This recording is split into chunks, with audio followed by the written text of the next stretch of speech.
I've been thinking a lot about the differences between being alone and being lonely. I look at the comment section on this channel and I see so many people from all over the world, from every generation, who just seem exhausted. We have the runners who escape into the night.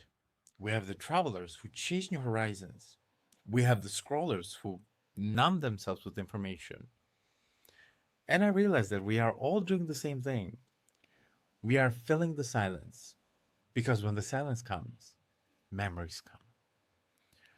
I had a moment last night. It was late.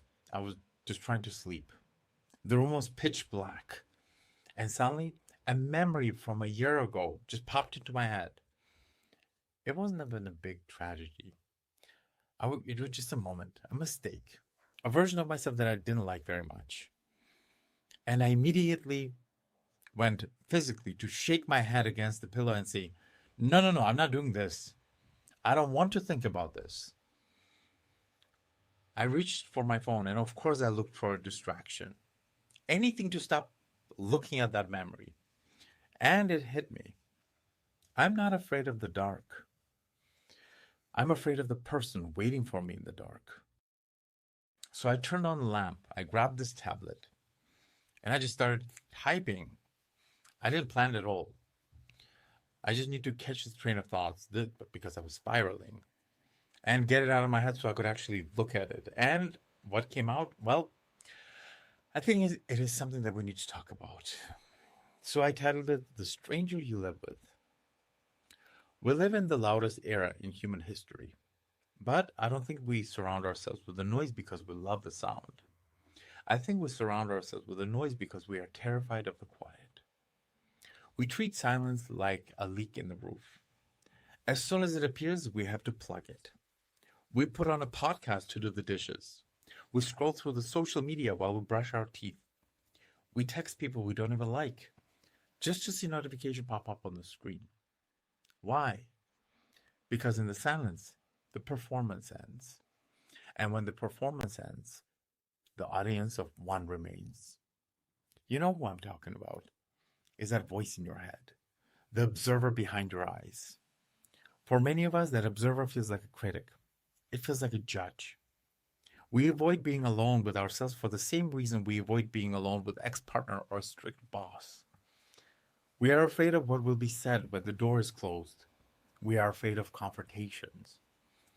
It isn't Gen Z or a boomer problem. This is a human problem.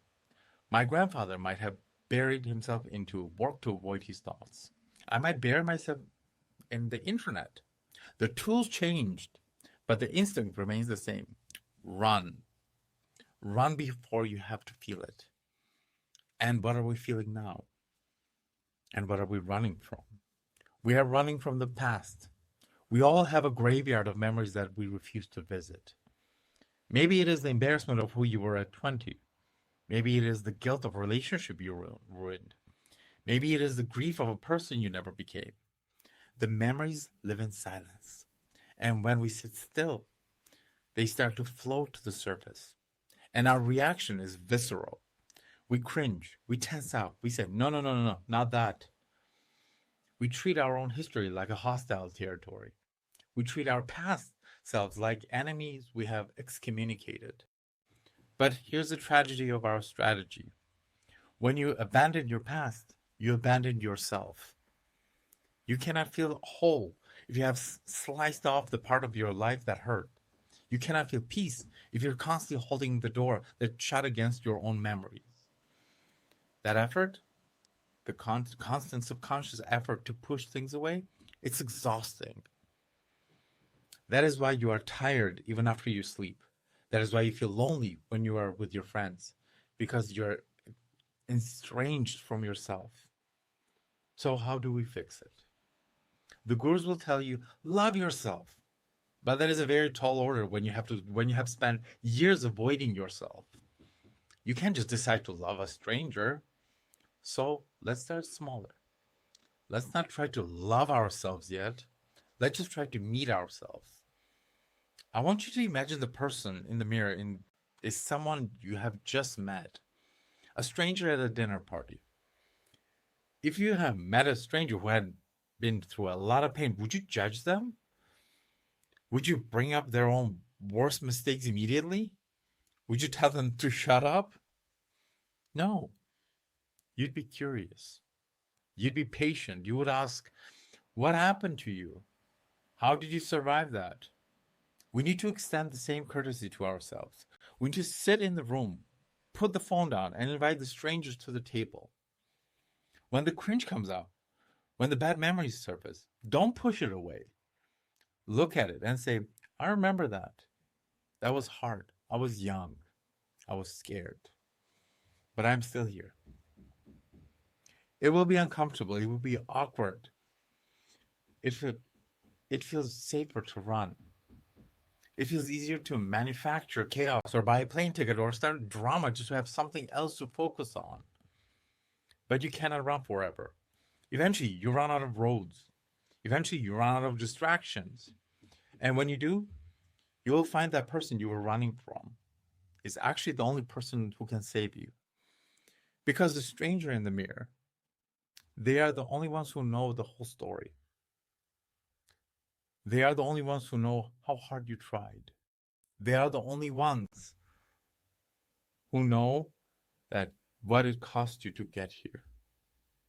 They are not your enemy. They are your witness.